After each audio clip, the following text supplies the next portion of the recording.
பார்க்கும் போதே எனக்கு என்னுடைய தெளிந்த புத்தி இருக்குமானால், ஆண்டவர் எனக்குள்ளே இருப்பாரானால், ஆவியானவர் எனக்குள்ளே வழி இது நடன்னு சொல்லும் போது எனக்கு நல்லா தெரியும் எது நல்ல வழி எது கெட்ட வழி.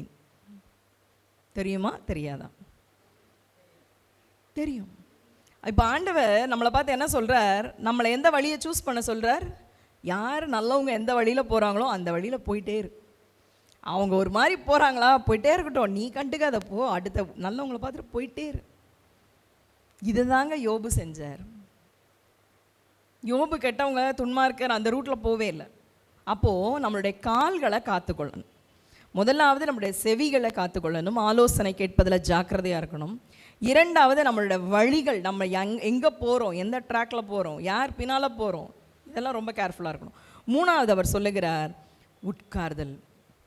பரியாசக்காரன் உட்கார்ற இடத்துல உட்கார. அது ஒரு குரூப் ஆஃப் பீப்புள். இந்த நக்கல் பண்ணுறவங்க, சிலுமிஷம் பண்ணுறவங்க, ஒரு மாதிரி பேசுகிறவங்க, அப்படி ஒரு குரூப் இருக்கும். குத்தி குத்தி பேசுகிறவங்க, ஒரு மாதிரி சர்க்காஸ்டிக்காக பேசுவாங்க, அப்படியே வஞ்ச புகழ்ச்சியணின்னு சொல்லுவாங்கல்ல, அப்படியே நல்லது மாதிரி பேசி அப்படி ஒரு குத்து, உள்குத்துன்னு சொல்லுவாங்க, அப்படி வச்சு ஒரு குத்து குத்துவாங்க. இது எல்லாமே பரிகாசம், ஒரு மாதிரிப்பட்ட ஒரு கூட்டம் தான்.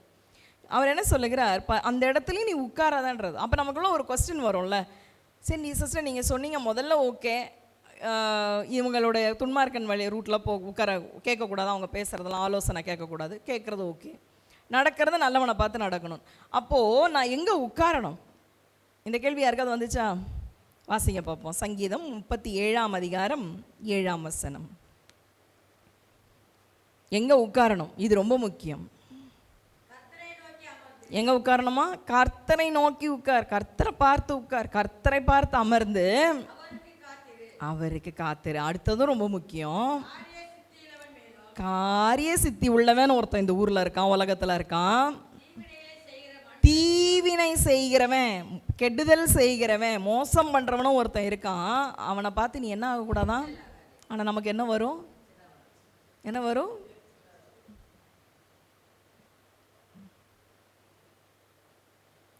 இது ஒரு குரூப். அவன் வேலையே என்ன? காரிய சித்தி. அப்படியே காரியத்துக்கு மட்டும் காக்கா பிடிச்சி அப்படியே நம்மளை வச்சு எல்லா விஷயத்தையும் முடிச்சுட்டு கழட்டி விட்டுட்டு அமைதியாக போயிட்டே இருப்பாங்க. அது நம்ம வீட்டுக்குள்ளே ஒன்று ரெண்டு இருக்கும், நம்ம குடும்பத்துலேயும் இருக்கும். எல்லா காரியத்துக்கும் நம்மளை அப்படியே கூப்பிட்டு வச்சு, எங்கள் வீட்டில் இன்றைக்கி நிச்சயதார்த்தம் வந்துரு, நீ தான் சமையல் பார்த்துக்கணும், அதை பண்ணணும், இதை பண்ணணும், வீடே நம்ம அப்படியே நீ தாம்மா என் வீட்டில் எல்லான்ற மாதிரி எல்லா வேலையும் வாங்கிட்டு, அதுக்கப்புறம் ஒரு முக்கியமான ஃபங்க்ஷனோ வேறு எதுக்கோ பார்த்தா சொல்லியிருக்க கூட மாட்டாங்க. என்னங்க மறந்துட்டேங்க, ஓ ஆமாம் இல்லை மறந்தே போயிட்டேன். ஆனால் தேவைக்கு, அவங்க தேவைக்கு மட்டும் யூஸ் பண்ணி பார்த்துருக்கீங்களா? டிஷ்யூ பேப்பர் மாதிரி, கருவேப்பிலை மாதிரி, அந்த அது மட்டும் அப்படி தூக்கி போட்டு போயிட்டே இருப்பாங்க. அந்த மாதிரி ஆளுங்களை இருப்பாங்க, இருக்க தான் செய்வாங்க. அவங்க கூட கொஞ்சம் கேர்ஃபுல்லாக இருங்க, உட்காராதீங்க. அதான் காரிய சித்திவின் மேலும் தீவினை. தீவினைனா என்ன? கெடுதல் செய்கிறவங்க தான். அந்த குரூப் பீப்புள் மேலாம் எரிச்சல் ஆகாதீங்க. அதை பெஸ்ட்டு அந்த மாதிரி ஆளை பார்த்தா உட்காராத, போயிட்டே இரு. நம்ம எதுக்கு எரிச்சல் ஆகி, நமக்கு ஸ்ட்ரெஸ் ஆகி, நமக்கு பிபி ஏறி? ஏங்க அதான் சொல்கிறார் ஆண்டவர், உன் உடம்ப நீ பார்த்துக்குமா? நீ என்னத்துக்கு அங்கே உட்காந்துட்டு அந்த பேச்செல்லாம் கேட்டுட்டு அவங்க தேவையில்லாத பேசிக்கிட்டு? அப்போ மூணாவது காரியம் ஆண்டவர் என்ன சொல்லுகிறார்? உட்கார்ற இடத்துல ரொம்ப, நம்ம எந்த இடத்துல இருக்கிறோம், அமருகிறோம், அதில் ரொம்ப கேர்ஃபுல்லாக இருக்கும். அதுதான் பொல்லாப்புக்கு விலகுகிற ஒரு அனுபவம். புரிஞ்சுதா? முதல் காரியம் என்ன சொன்னேன்? உத்தமமாக இருக்கணும். நம்ம ஜெபம் கேட்கப்படும். வசனம் தெளிவாக சொல்லுது. தாவீது சொல்லலாம், இந்த ஏழை நான் கூப்பிட்டேங்க, அவர் கேட்டாருங்க, எல்லா இக்கட்டிலேருந்து விடுதலை கொடுத்தார். கொடுப்பாரா? கொடுப்பார், நிச்சயம் கொடுப்பார். ரெட்டிப்பான ஆசீர்வாதம் கொடுப்பாரா? கொடுப்பார். அதை விடையும் ஜாஸ்தியாக கொடுக்க முடியுமா? முடியும். வனாந்திரத்தில் வழியை உண்டாக்க முடியுமா? முடியும். அவாந்திர வெளியில் ஆறுகளை உண்டாக்க முடியுமா? அவரால் முடியும். எனக்கு விரோதமாக வர சத்ருவை அவரால் மட்டங்கடிக்க வைக்க முடியுமா? முடியும். உனக்கு விரோதமாக உருவாகிற ஆயுதத்தை வாய்க்காமல் போக முடியுமா? முடியும். அவர் வல்லமை உள்ளவர், என்னால் ஒன்றும் முடியாது. ஆனால் அவர் எனக்குள்ளே இருக்கிற அவர் பெரியவர். ஆனால் இதெல்லாம் நடக்கும், நான் எப்படி இருக்கிறேன்? இன்றைக்கி அதை தான் நம்ம அலசி ஆராதி வந்தோம். நான் உத்தமமாக இருக்கிறேன்னா? என்னுடைய வேலையில் ஒரு நிதானம் இருக்கா? என்னோடய பேச்சில் ஒரு நிதானம் இருக்கா? என்னோடய காரியங்களை ஒன்று செய்யும் போது ஒரு நீடிய சாந்தம் எனக்குள்ளே வெளிப்படுதா? அது ஆண்டவரோட ஒரு குவாலிட்டி. அவர் அப்படி தான் இருந்தார், நீடிய சாந்தம் உள்ளவர். எனக்குள்ள அந்த நீடிய சாந்தம் இன்றைக்கி வேணும். யோபு ஒரு பேர் எடுத்தானே, ஏன் ஒரு நாள் ஆண்டவர் என்னை பார்க்கும்போது, இவன் நீடிய சாந்தம் உள்ளவன், இவன் நிதானமாக எல்லா காரியத்தையும் செய்கிறவள், இவள் உத்தமி அப்படின்னு சொல்லி கூப்பிடுறதுக்கு ஒரு நாள் இருக்குது. வசனமாக தான் சொல்லுகிறது, உத்தம் உண்மையுமான ஊழியக்காரியே அப்படின்னு கூப்பிடுவாராம். அன்றைக்கி நான் போய் நிற்கணும் முன்னால். அடுத்தது அவர் சொல்லுகிற இதுக்கு ரொம்ப முக்கியமாக என்ன தேவைன்னு சொன்னேன், தெளிந்த புத்தி. சுய புத்தியாக இல்லாமல் ஒவ்வொரு காரியத்தையும் ஒரு தெளிந்த புத்தியோட, ஆண்டவரே நீங்கள் எனக்கு சொல்லுங்கள், நான் செய்கிறேன்னு சொல்லிட்டு போயிட்டே இருக்கோம். இரண்டாவது, தேவனுக்கு பயப்படுகிற ஒரு காரியம். தேவனுக்கு பயப்படும் போது நம்ம என்ன பண்ணுறோம், தேவனுக்கு பயப்படும் போது அவர்கிட்ட ஒரு பேர் வாங்குகிறோம். என்னது? கர்த்தருக்கு உகந்தவன், கர்த்தருக்கு பிரியமானவன். இதுதான் அப்போஸ்தலர்ல அவர் சொல்லியிருக்கார். தேவனுக்கு யாரெல்லாம் பயப்படுறாங்களோ, மணவாளன் மணவாட்டியை பார்த்து சொல்லுவார், நீ எனக்குரியவள். அதுதான் தேவனுக்கு பயந்த. அப்போ காரணம் என்ன? நான் பயப்படும் போது ஞானத்தோடு நடப்பேன், அறிவோடு நடப்பேன், புத்தியோடு நடப்பேன். கர்த்தருக்கு பயப்படுற பயம் வந்துச்சுன்னா ஞானத்தோடு அந்த உலகத்தில் நடக்கும்போது அவருக்கு ரொம்ப பிடிக்கும். என் பிள்ளை ஞானமாக நடக்குது, என் பிள்ளை புத்தியோடு நடக்குது, என் பிள்ளை அறிவோடு நடக்குது. ஏன் தெரியுமா? அவளுக்குள்ளே ஊற்றப்பட்டிருக்கிறதான் அபிஷேகம். அந்த ஆவியானவர் அவள் அப்படி நடத்துகிறார்னு அவருக்கு தெரியும். ஸோ நமக்கு அவர் உகந்தவராக, ஒரு மணவாளனும் மணவாட்டிக்குள்ள அந்த உறவை அவர் மேற்படுத்துவார். மூன்றாவது ஒரு காரியம் என்ன சொன்னேன், தீமையை விட்டு விலகணும். இதில் 3 காரியம் பார்த்தோம். முதலாவது, துன்மார்க்கனுடைய ஆலோசனை கேட்கக்கூடாது. அப்போ நம்மளுடைய காதுகளில் ரொம்ப கேர்ஃபுல்லாக இருக்கணும். யார் பேசினாலும் எது பேசினாலும் உட்காந்து ஆன்னு கேட்டுட்டு இருக்கக்கூடாது. கொஞ்சம் எந்த இடத்துல இருந்து விலக வேணுமோ விலகி ஓடிட்டே இருக்கணும். இரண்டாவது, நம்ம என்னுடைய நடை பரியாச பாவிகளுடைய வழியில் நில்லாமலும் அந்த இடத்துல நிற்கக்கூடாது. அப்போ நம்மளுடைய கால்கள் ரொம்ப கேர்ஃபுல்லாக இருக்கணும். எங்கே போகிறோம், எங்கே வரோம், இந்த இடத்துக்கு போகிறது தேவனுடைய சித்தமா, இந்த இடத்துக்கு போகிற தேவனுக்கு பிரியமா, இந்த ஜனங்களோட நான் போய் உறவாடலை அப்படியே அவங்களோட கலந்து இருக்கிறதெல்லாம் ஆண்டவர் பிடிக்குமா, கொஞ்சம் பார்த்து நடந்துக்கோங்க. மூன்றாவது ஒரு காரியம் கர்த்தர் சொல்லுகிறார், சங்கீதத்தில் பார்த்தோம், எந்த இடத்துல பரியாசக்காரர்கள் உட்காரும் இடத்துல எல்லாம் தீவினை செய்கிற, கெடுதல் பேசுகிற அப்படிப்பட்டதான ஜனங்களோட உட்கார வேண்டாம். அப்படிதான் அவங்க பேசுகிறதெல்லாம் நமக்கு கேட்டாலும் எரிச்சல் ஆகாதே. Be cool. எப்படி இருக்கணும்? கூலாக இருக்கணும், ரிலாக்ஸ்டாக இருக்கணும், ஸ்டே காம். இன்னிலேருந்து ஒரு முடிவு எடுத்துக்கோங்க, கூல்.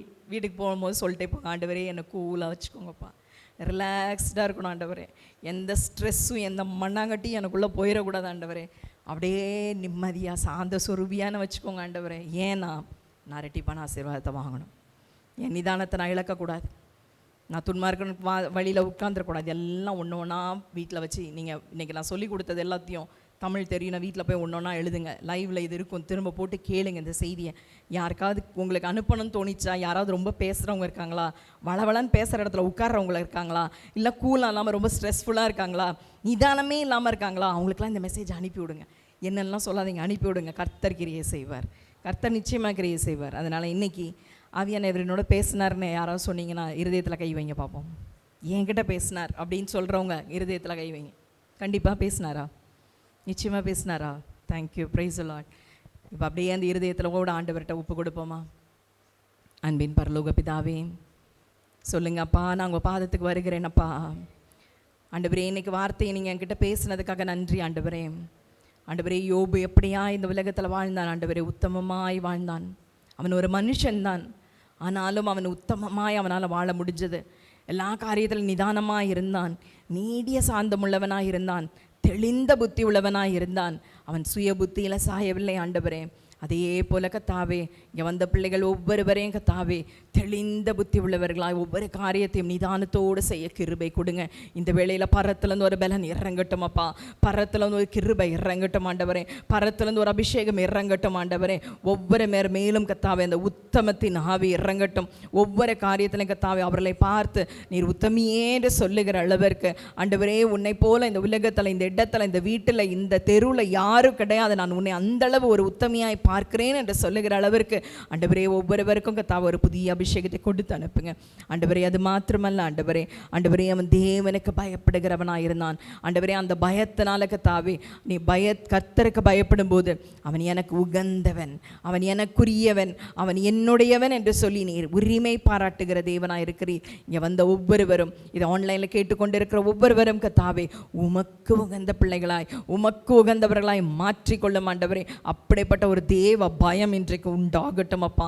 தேவ பயம் உண்டாகட்டும் ஆண்டவரே. மனுஷனுக்கு பயந்து பயந்து பயந்து கண்ணிகளில் விழுந்த நாட்கள் போதும் அப்பா. தேவனுக்கு பயந்து தேவனுக்கு பயந்து தேவனுக்கு பயந்து நல்லவர்களின் வழியிலே கத்தாவே, நீதிமான்களின் வழியிலே நடக்க ஆண்டவரே ஒவ்வொருவருக்கும் உதவி செய்யுங்கப்பா. சில வேளையில் அவள் வலது புறமோ இடது புறமோ சாய்வார்களானால் இயேசுவே நாமத்தில் இயேசுவே நாமத்தில் இயேசுவே நாமத்தில் வழி இதுவே, இதில் நட என்றதான ஒரு சத்தத்தை ஒவ்வொருவருடைய சேவைகளும் கேட்கட்டும் அப்பா, கேட்கட்டும் ஆண்டவரே. ஆண்டவரே அதே போல கத்தாவே தீமையை விட்டு விலகுகிறவனாய் யோபு இருந்தது போல ஒவ்வொருவரும் கத்தாவே ஆண்டவரே இனி வரும் நாட்களில் நீரே ஆலோசனை கர்த்தர், நீரே ஆலோசனை கர்த்தர், நீரே ஆலோசனை கர்த்தரப்பா. ஆலோசனை கொடுத்து நடத்துங்க ஆண்டவரே, ஆலோசனை கொடுத்து நடத்துங்கப்பா. ஆண்டவரே என்ன செய்ய வேண்டும், எப்படி செய்ய வேண்டும், இனி இதுக்கு அடுத்தது நாங்கள் இந்த காரியத்தை நான் எப்படியாய் தொடர வேண்டும், இப்படியாய் குழப்பத்தில் இருக்கிற ஒவ்வொருவருக்கும் தேவரீர் ஆலோசனை கொடுத்து ஆண்டவரே நீ நடத்த வேண்டுமாய் ஜெபிக்கிறோம் அப்பா.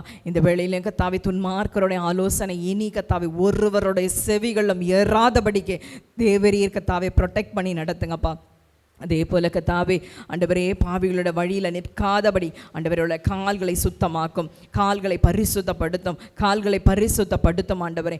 எந்த இடத்துல தேவரீர் கத்தாவே நீங்கள் கொண்டு போய் நிறுத்த வேண்டுமோ, எந்த இடத்துல அவர்கள் போய் நிற்க வேண்டுமோ அந்த இடத்துல கத்தாவர்கள் நிற்பதற்கு அந்த கால்களை பலப்படுத்தும் ஆண்டவரே. யாருடைய கால்கள் தள்ளாடி கொண்டு இருக்கிறதோ இயேசுவே நாமத்தில் அந்த வேளையில் கத்தாவே அந்த தள்ளாடுகிற முழங்கால்களை பலப்படுத்தி தேவரீர் கத்தாவே ஆண்டவரே நல்லவர்களின் வழியை பார்த்து நடக்க உதவி செய்யுங்கப்பா.